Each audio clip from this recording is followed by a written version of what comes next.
2014 to conduct discussions for the 2014 Article 4 consultation. The team made a number of observations and issued a press statement. I'll take you through that, but right now I have Fifi Kwete, who is Minister of State at the Presidency. We'll talk about this over the next few minutes, then I'll take you through some of the recommendations. Good morning, Fifi. Hi, good morning to you and to all your many viewers and listeners.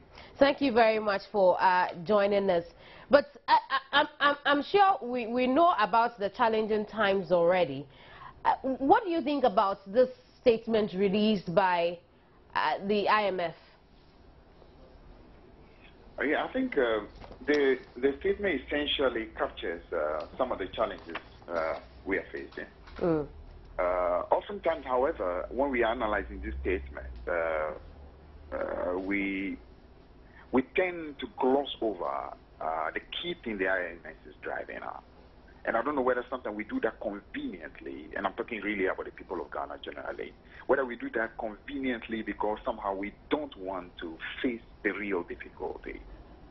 Which difficulty will require a certain collective determination to look at where the difficulties are coming and say, listen, let's collectively see how we can stop this.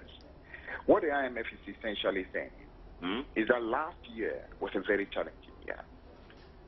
And that last year fiscal position would have been far worse if it were not because of the determination of the government to stop a number of things that would have caused far more problems.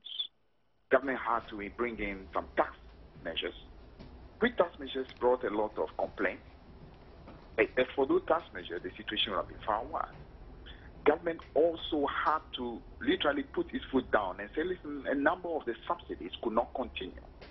Subsidies to petroleum, subsidies to utilities. And if the government had not taken those decisions, our situation would have been far worse. The IMF is also saying that the wage situation is absolutely destroying this country.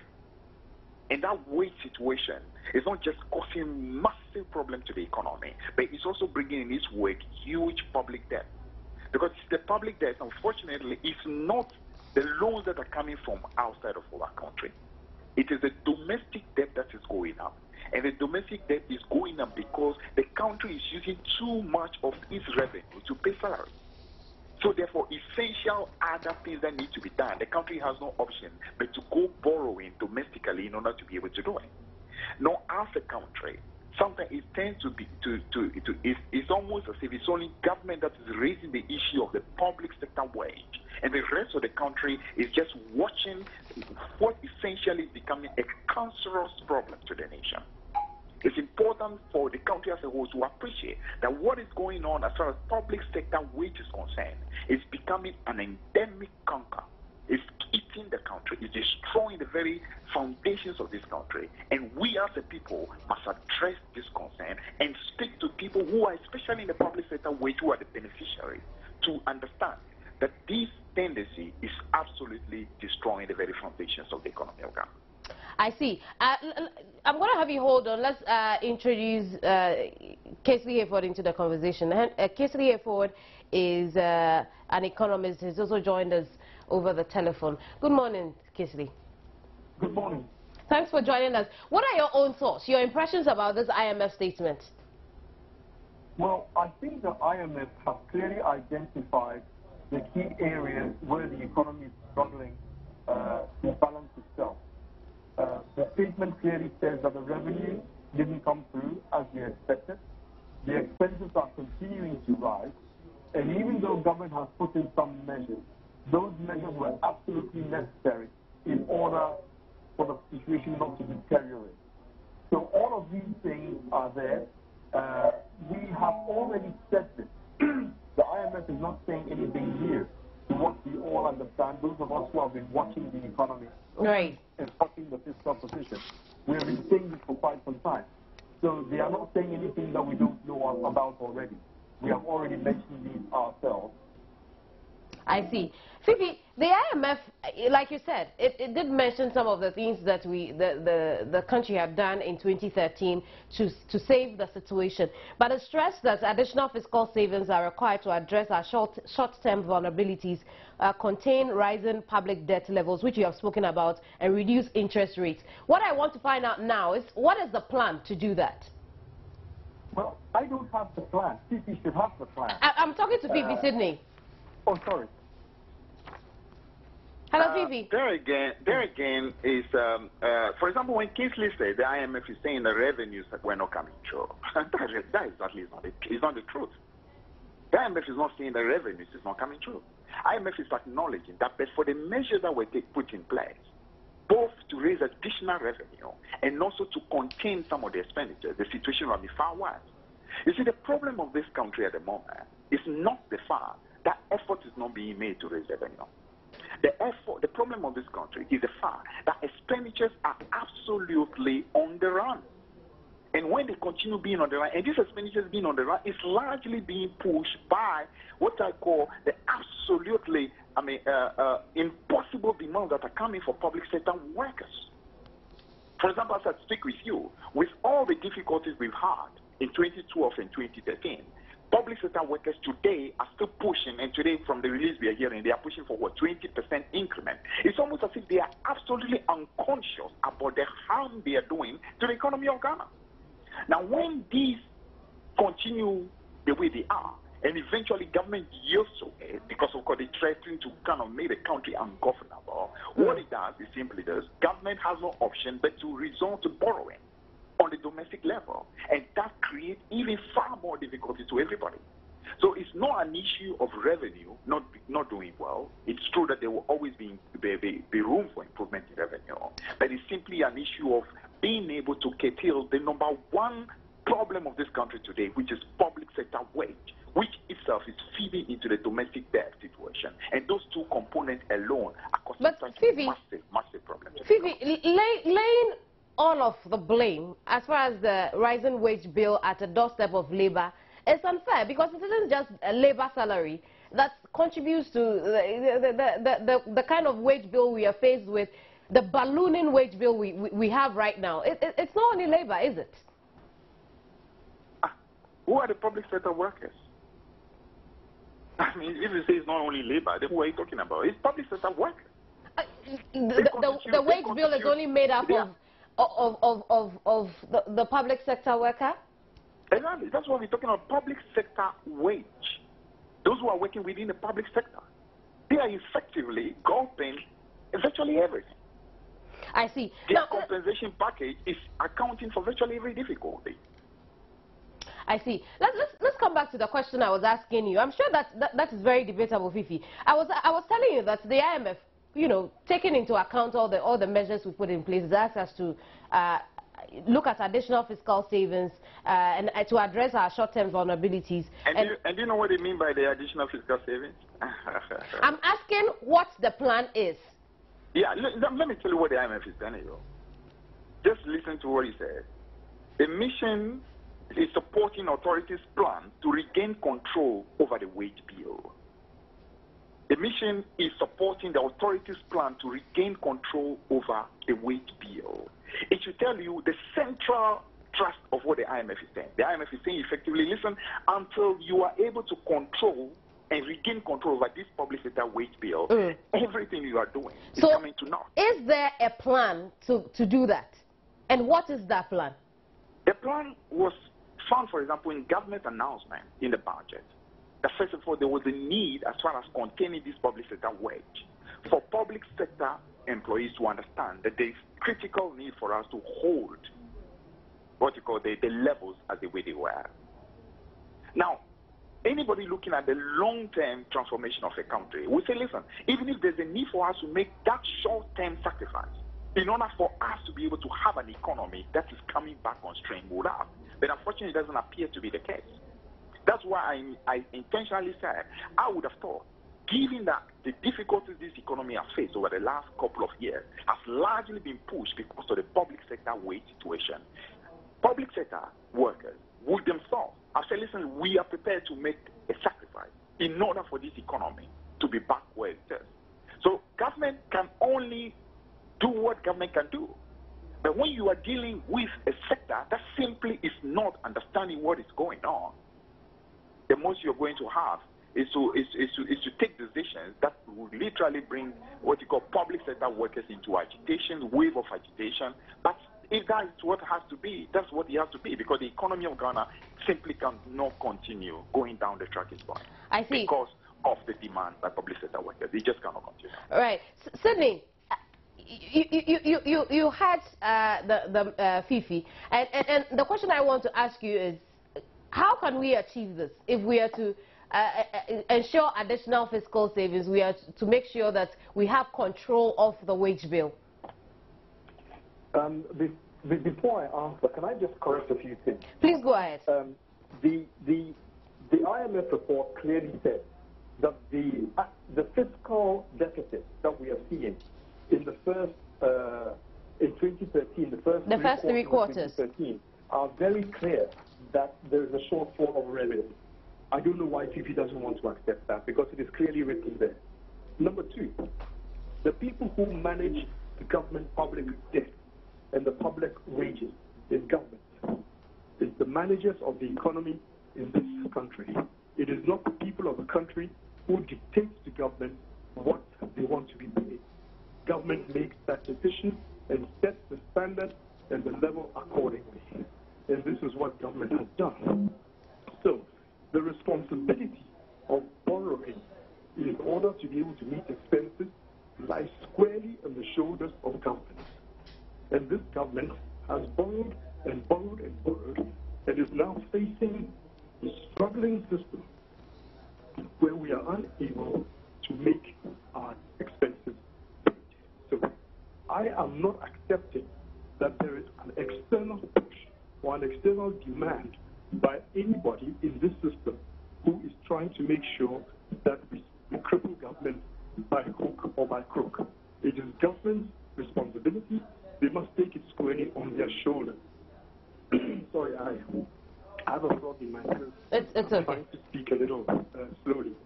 So how do we fix it? We have to fix it by, first of all, there being a little bit more discipline in the way we spend the public. If you look through the Auditor General's report, there are hundreds and millions of expenses that are going out of the government kitty. And there's a lot of corruption down at district, municipal, and metropolitan level. There is a lot of money that is wasted and spent on frivolous things that need to be, yes. Sydney, your line is a bit muffled now, so what we'll do is we'll call you back, and then we'll take a listen to what you've been saying. But Fifi, while we call Sydney back, I'm sure we can continue with the conversation. Yeah, let me. I couldn't hear everything he said because the line was One of the really things he said is the fact that indeed the IMF did write in a statement that we had a revenue shortfall looking at the first 3 quarters of 2013. Yeah, MFA, when I said that the fundamental problem was not revenue, but rather the expenditure, I was not in any way saying the revenue. I mean, I did admit that there is always room to be able to do far better in revenue. I was not in any way saying that revenue had reached what you call the highest level possible. No. I mean, in a year that clearly you were having disruptions in energy. I'm talking last year. Naturally, and of course, a year in which you had so many months in which a lot of investments were literally in a wait-and-see attitude because of the petitions that were taking place and all, you clearly were going to have some revenue challenges. But the real difficulty was not revenue. The real difficulty has to do with the huge expenditure, which, as I said, is largely on account of public sector wage. Now, I heard also, I think, Kingsley in passing made comment to, what's the name, Auditor General's report and leakages and all that kind of thing. Yeah, it's true. I mean, that's been a historical issue in this country. I mean, right from independence to date, and every government is making efforts to resolve them. But you see, when you are dealing with issues, you want to talk about the heart of the matter. There are issues that are important, but they are peripheral. They are not the essential issue. Okay? We're dealing here with, let's say, for example, at the end of last year, We're talking about expenditure in the region of about 36 billion. We're talking about revenue in the region of about 26 billion. Now, if you're looking at the expenditure of 36 billion, you go through every single one of it has to do with what you call core expenditure. The compensation package. That's workers' wages, salaries, their pensions, and so on, and gratuity. Then you're talking about huge payment that needed to be done in terms of statutory payment. That has to go to the district assembly, that has to go to the national health insurance, and so on. Now, these are things that you very little room to be able to change. The only thing that can happen is when it is we have workers understanding that you can't continue on this path of constantly demanding for more, because you are forcing the country to continue borrowing, because the revenue is not able to rise in tandem to be able to meet the demands you are making.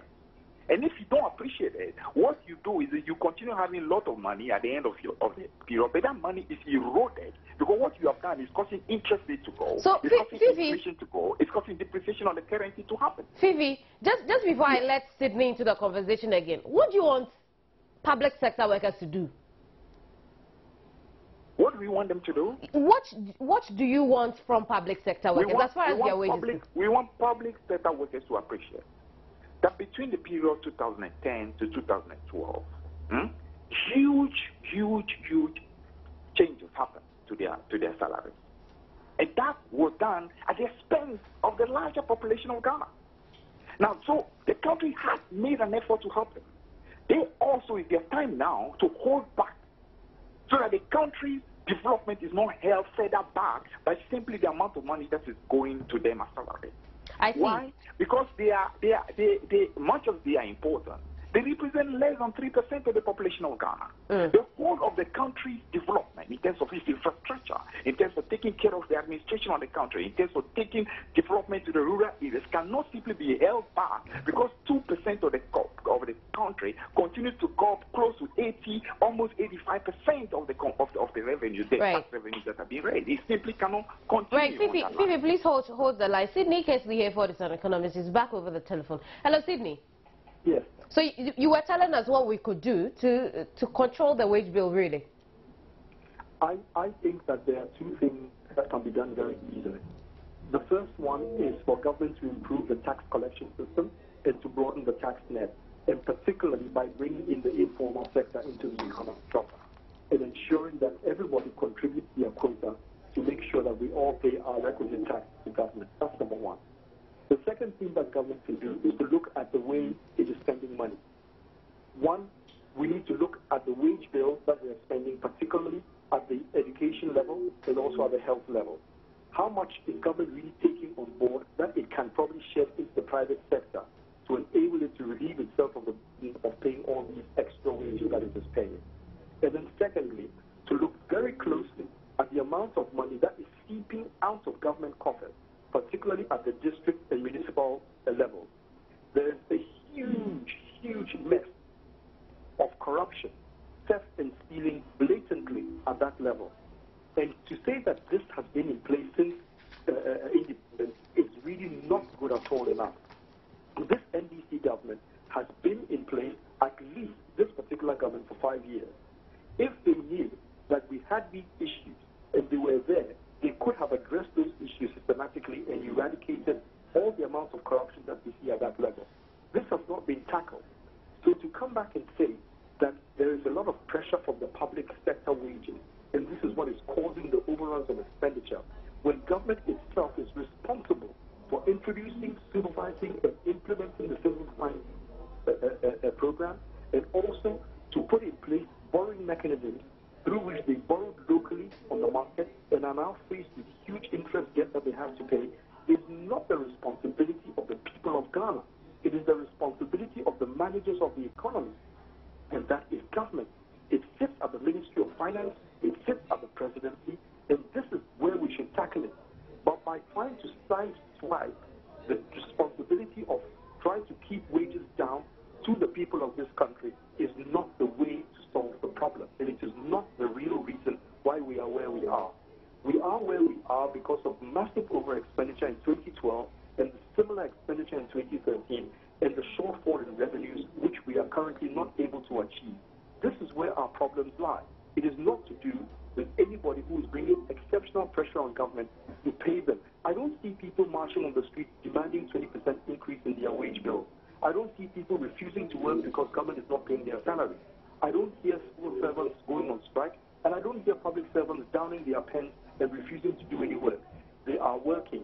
All they are saying is, if we are not able to stop the stench of corruption in the system, if we are not able to curtail the shortfall of bleed of cash in the system, then we are also not prepared to sit back and take the pain. The pain has to be fixed, and it has to be fixed by the people who caused the problem in the first place, and that is government, not the people of the country. Vivi, you've spoken about how public sector wages is weighing down the overall wage bill of the country. But how about productivity? If people are productive and they are bringing in revenue, paying them wouldn't be such a problem, would it? If I could react briefly to some of the issues that still need to raise. Right. Now, if you claim that public sector wage is not a difficulty, that is the current difficulty we are facing. Why was it that before we had the ballooning of or the public sector wage to the levels we have at the moment, we did not have these problems facing the economy? Why did we not have fiscal deficit in 2009? Why did you not have the same fiscal deficit in 2010? Why did you not have the same fiscal double-digit fiscal deficit in 2011? Why is it that we started having it in 2012 when actually we had virtually completed a single spine and paid all the arrears? That should tell you that it is a different terrain now than what we had in 2009, 2010 to 2011. Now, simply to create the impression that what is happening at the moment is not coming from public sector wage should tell you, do a simple analysis. Do you realize that we had the same levels of economic management in 2010, 2011, 2009, and things were on an even keel? Deficit was not a problem. Inflation was not a difficulty. Now, how come in 2012, and you claim that 2012 is because of what? Huge expenditures. If you do a total analysis of those expenditures in 2012, you will know that almost 90% of those expenditures were coming from few critical things, and that had nothing to do with some of the things that you've been making noise about. They had to do with public sector wage, which accounted for almost 50% of the overrun. They had to do with subsidies, which subsidies have to do with what you call the need of the people of Ghana not to, as it were, pay higher utilities, not to pay higher fuel. It has to do with shortfall that took place in corporate income tax. And those are not things that you can say came as a result of economic mismanagement. They have to do clearly with people's expectations that, listen, pay us more. But expectations Fifi, don't let us pay more in terms of fuel, in terms of utilities. That is why I am asking. That is why I'm asking. Have we matched it up with productivity? In the sense that if these people are being productive, you are not worried about how much you're paying them. You see, what you don't seem to... And productivity will include plugging some of those loopholes. What you don't seem to appreciate, my sister, is that all over the world, there are benchmarks in terms of how much you pay. Now, I don't know of any country anywhere in the world that is paying in the region of almost 70 and beyond % of tax revenue to pay salary. Nowhere in the world. I mean, we are not an island. Ghana is not an island. You have countries in West Africa, countries in Sub-Saharan Africa, countries at our levels of development. And the average, if you go and check, is in the region of over 35%. Now, if we are paying beyond 70%, that clearly represents massive drain as far as our developmental fortunes are concerned. It means that vital money that must be going into development, into infrastructure, into capacity building for the country to be able to change and move in leaps and bounds is being held back.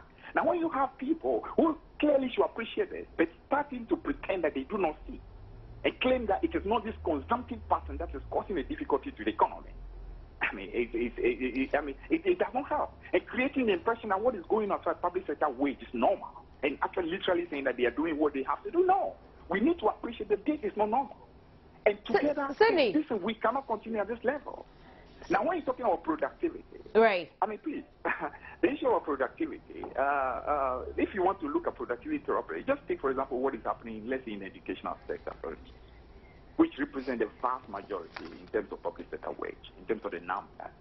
And you look at, for example, that our checks recently is revealing that in terms of absenteeism, the level of absenteeism at the level of teachers living in the Volta region is almost 50% absenteeism. Do you have an idea what that does to productivity? And to think that this is happening when it is that the same public sector workers have experienced the highest levels in terms of that is why. So that clearly has an issue with productivity. So it shows that much of the wage increases are happening, productivity is also not going up. So there's no. That is why you must ensure productivity. That is the problem. That is why we put productivity. MFR, productivity is not a one-way traffic.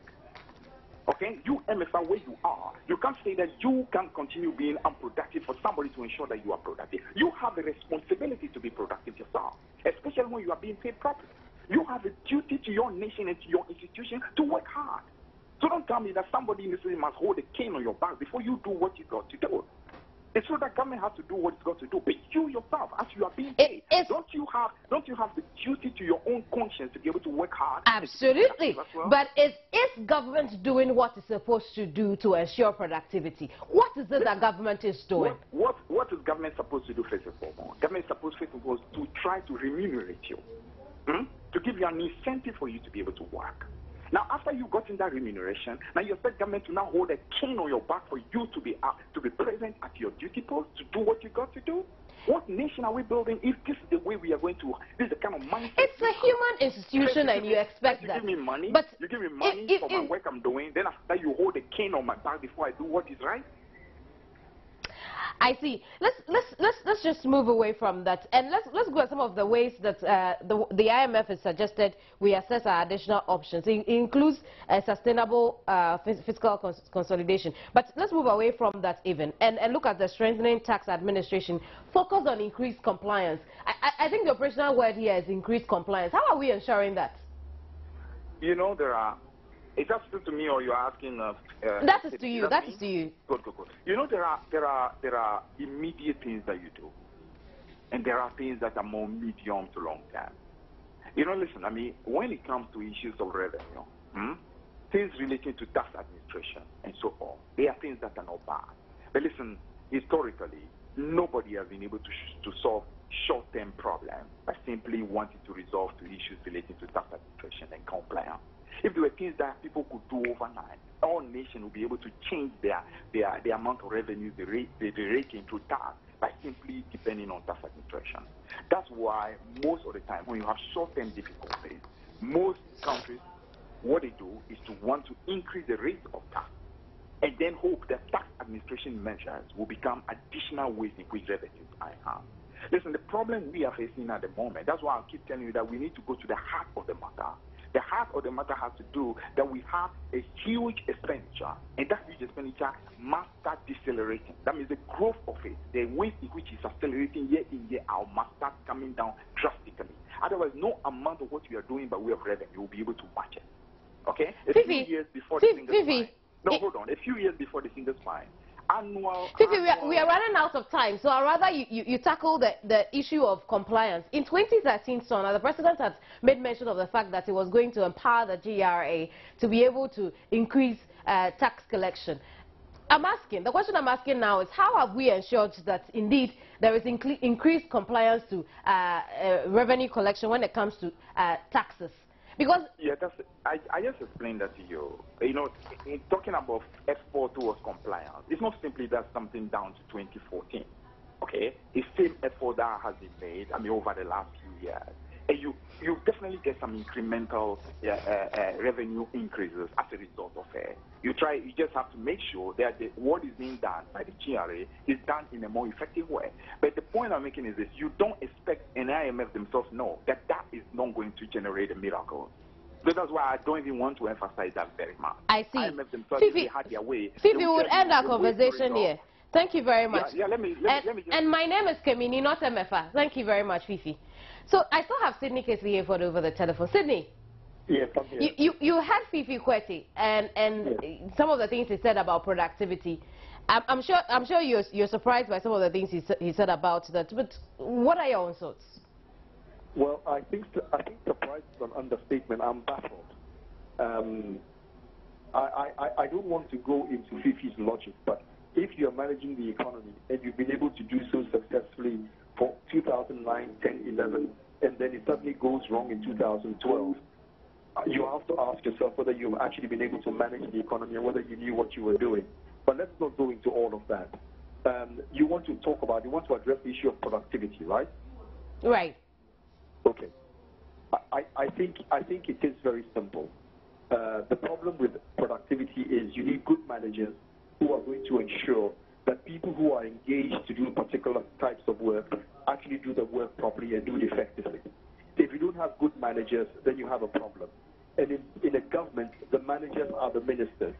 The ministers have to ensure that the structure is in place and that they are able to supervise and monitor people properly.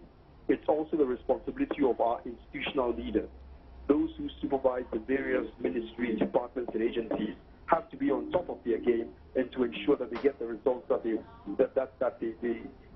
require from the people who have been paid to do the work. So productivity is not a matter of anybody slave driving anybody and putting people into action. It's just a matter of good management style and good management abilities. And that's where it should end. We don't need to blame anybody for it not being done, except that we have not put the right managers in place to ensure the results that we're looking for. One other thing the IMF is hoping will do is to increase our compliance to strengthen tax administration. Yes. How far have we got with that? Well, I think the GRA are heading in the right direction. First of all, they set up the small tax offices, the medium tax offices, and the large taxpayer offices.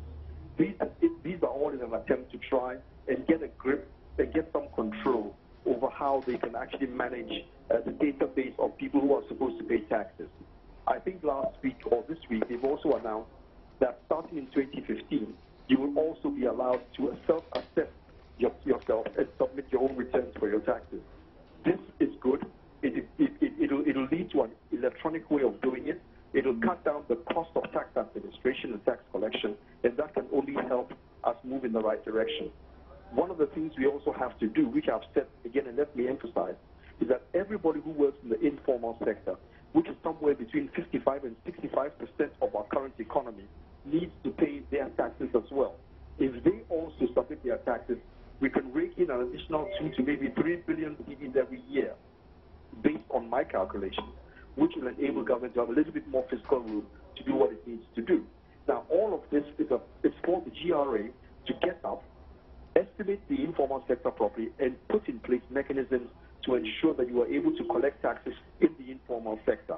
And this is something that the GRA has to do. This, I think, is what the IMF is also asking them to do, because you cannot have a system in a country where 40% of the people are paying taxes and 60% are not paying taxes. It doesn't make any sense. And it is only a matter of laziness that we are not actually getting up and putting the right mechanisms in place to enable us to get this thing done. I see. The IMF commended the Bank of Ghana for the measures it's put in place for foreign exchange regulations. It's asked that we find an appropriate evaluation period. What in your opinion, would be that appropriate evaluation period? Well, the law stipulates that we allow at least 3 months. And the Bank of Ghana has to go back and then renew the rules and regulations if need be. I think 3 months is sufficient for us to know whether this thing is working or not. However, during that period, the Bank of Ghana can refine some of the issues that it's putting forward, where people are resisting and saying that this is crippling our business. Bank of Ghana should look at those issues again and address those mechanisms. So it doesn't necessarily have to wait for a period of a 3 month elapse or a 6 month elapse. I think 3 months is enough. But throughout the period, Bank of Ghana has to look at certain issues. For example, the question of not being allowed to have a checkbook if you have a foreign exchange account or a foreign currency account doesn't make much sense. It doesn't make good legal sense. A bad law, if you try to implement it, will always be circumvented by those who are supposed to comply. And the first signs that are happening is that people are withdrawing their money out of the banks and they are keeping their dollars at home under their beds or under their pillows or in safes. This is not good for the economy, and the central bank has to address that as quickly as possible. Right. There are others, but I think that 3 months should be enough to get this assessment done. I see. Thank you very much, Sydney. Sydney Casey here for the Sun Economist. He joined us as we discussed the IMF's warning of challenging times ahead for the country. Earlier, we also spoke with Fifi Kwete, who is Minister of State of Finance and Allied Services at the Presidency. Share your thoughts with me on Joynews on TV, on Facebook, Kemini Ama on Facebook, or at Kemini on Twitter, or at Joynews on TV. I'll be more than glad to share your thoughts with the rest of us here. There's more ahead. Don't go away.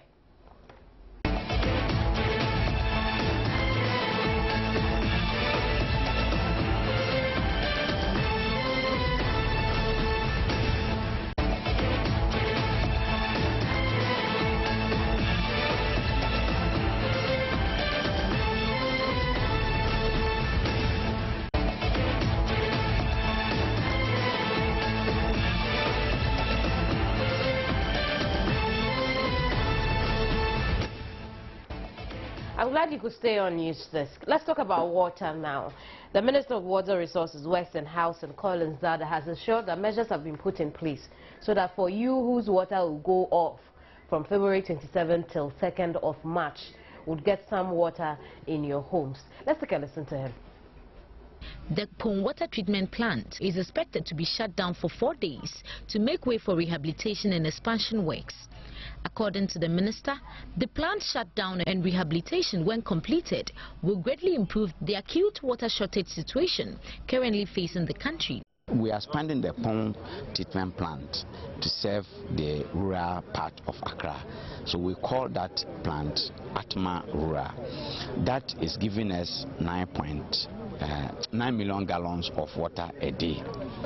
And so we are doing it so as to be able to improve service delivery to our people. It will add on 12.3 million gallons of water to what we produce at Pong.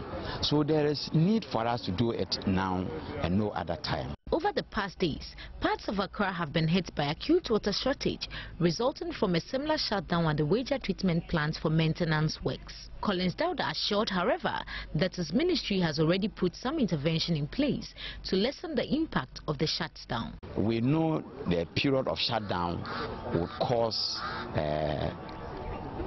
hardship to our people, and so we put in place contingency measures. What we are doing under the contingency is pulling tankers together to serve our people during that period.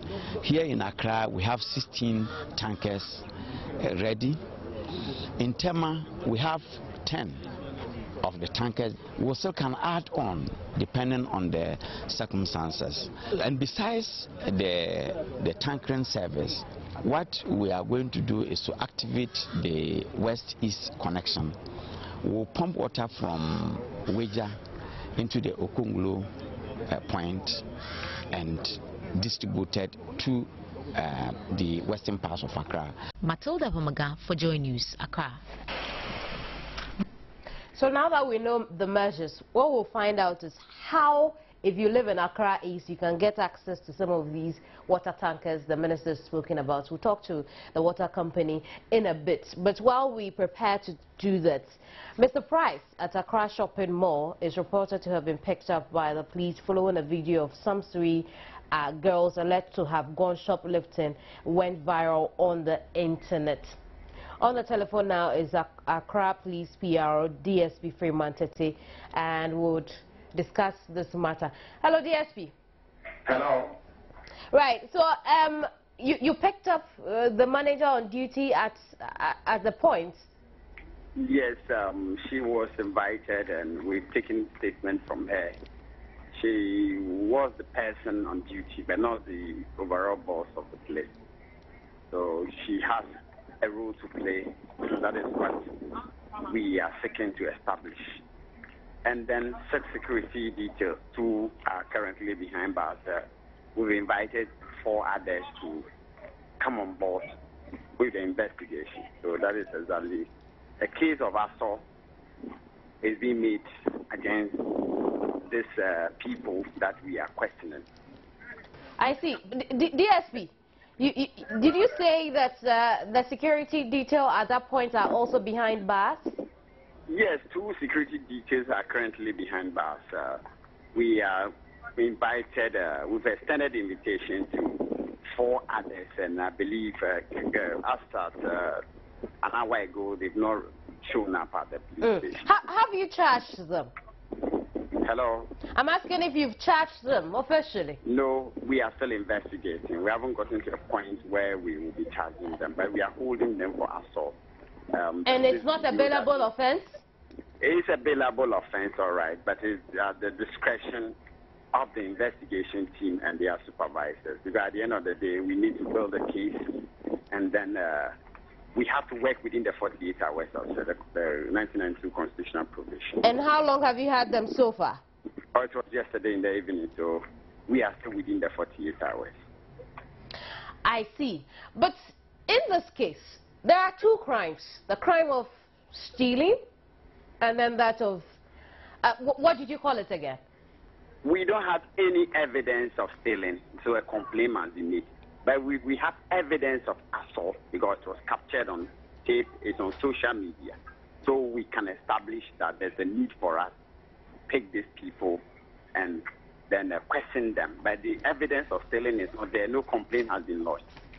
If today they come forward to lodge a complaint, fair, so be it. But as I speak now, a complaint has not been lodged with the airport police or any other police station. So we cannot act on that. But with this, even without a complaint, we can still act on it because there's a video, there's information on the social media. We could see it pictorially. So there's no need for us to even wait for a complaint. That is why we acted on it. And we are still working around the clock to establish the culpability or otherwise of these people who are in our custody and those we are here to receive, and then the one that has been bailed, because the lady in question who was the manager was granted bail immediately because she was just in charge, and we could not establish whether truly she took active role or she instructed that this lady should be subjected to such a treatment. So we have to immediately grant her bail. I see. So DSP means that you were able to identify the security men, and that is why we have 2 of them behind bars now. Yes, and yes, that is exactly so. Right. What are they likely to face? We are, as I indicated, we are holding them for assault. That is, even if we have to charge them for court, we will be charging them for assault. But as I indicated, we have to conduct investigation to a point before we can, the crime officer and his lieutenant will take a decision as to what charge should be established or whether they should be taken to court or not. So these are all part of the investigative process. I see. Thank you very much, DSP. DSP Freeman Tete is Public Relations Officer of the Greater Accra Police Command. Let's talk about your water now. And, well, the Minister of Water Resources, Works and Housing, Collins Dauda, has assured the public his ministry has already put in place measures to mitigate the effect of the shutdown of the pond treatment plant from February 27 to March 2, 2014. But what understanding should we have to this? Public Relations Officer of the Ghana Water Company Limited, Michael Ajiman, is joining us over the telephone. Hello, Michael. Yes, madam. Thank you very much for joining us on News Desk. But how can we benefit from these water tankers? Explain to us the process. We are saying that the tankers are to distribute water to institutions. But we are looking at the hospitals, the polyclinics, boarding schools, security installations, and the rest. So it's actually not meant for the general individuals to move in there and then be served. But if you are asking how it to be done, we have mobilized these tankers at 37. We have an office around 37 district hospitals.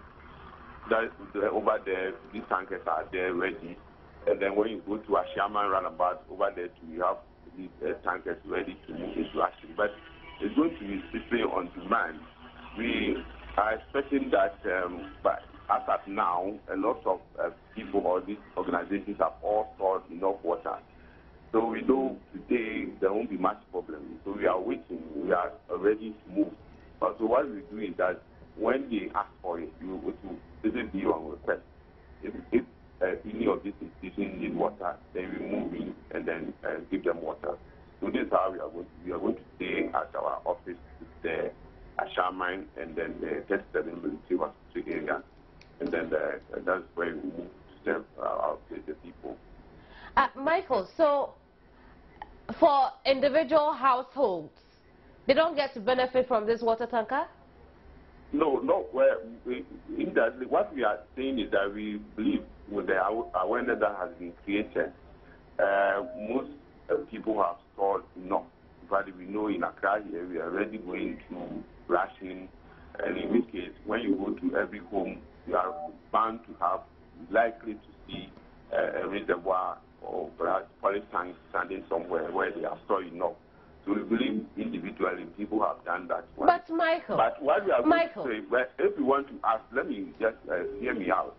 I know you are looking at perhaps somebody's water running out during the period. What we are trying to do is that we are in touch with the local community, unit committee members, assembly members, even the MPs.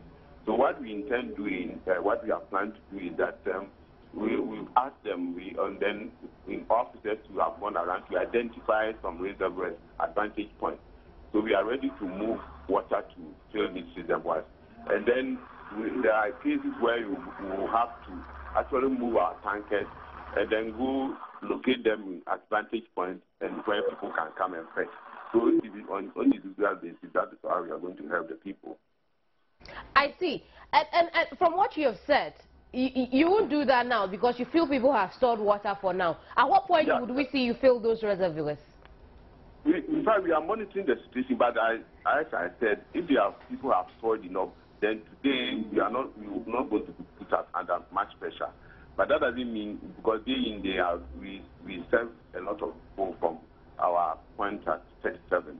But that's yesterday, even before the incident took place, before this announcement, we were doing that. So, but we know all the tankers that we have, those that we have mobilized, those that we have hired, they will be put into action with the well used from tomorrow and Saturday, because today I know for sure a lot of people have water. I see. You have mentioned a number of areas so that during the lean period you'd give water to from your reservoir. You mentioned the 37, you mentioned Tema, you mentioned Adenta, you mentioned the Shyman. How about the other areas like Roman Ridge? Well, Roman Ridge is partly just nearby 37, but unfortunately that's where I live. I get water once every week on Friday. But so, if you are asking what I have done, I have stored enough. But it's just one of the areas you haven't mentioned. Let us know how far some of these reservoirs could go. No, all that I'm saying is that the reservoirs, the tankers, that's where that's what is important.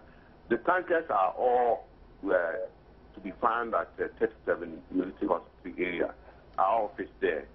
And then the Tema people, they will be served with tankers that are located, stationed at Ashama roundabout, where they call my 18. So these two areas are where we are going to move from.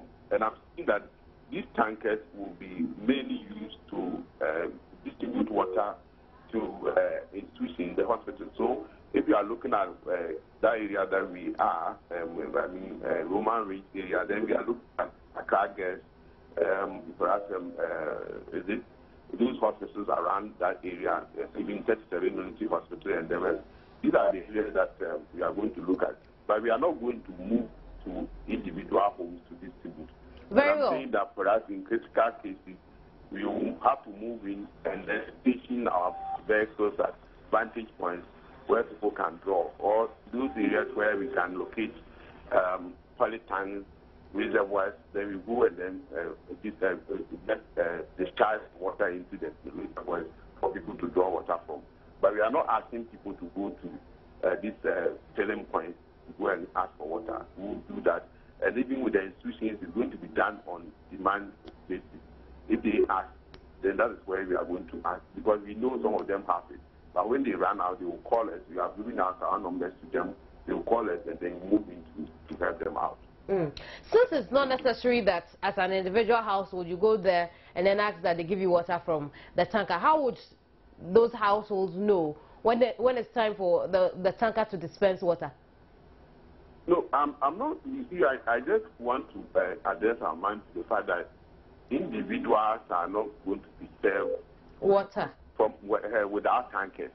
But I'm saying that what we can do in extreme cases, when people are short of water, is that they may have to fall on their assembly. We want actually to get some heads, some assembly members, unit committee members, who can come out to our office there and arrange. We don't have the luxury to go from house to house and discharge the water to them. So we want to, we have appealed to those people to come forward.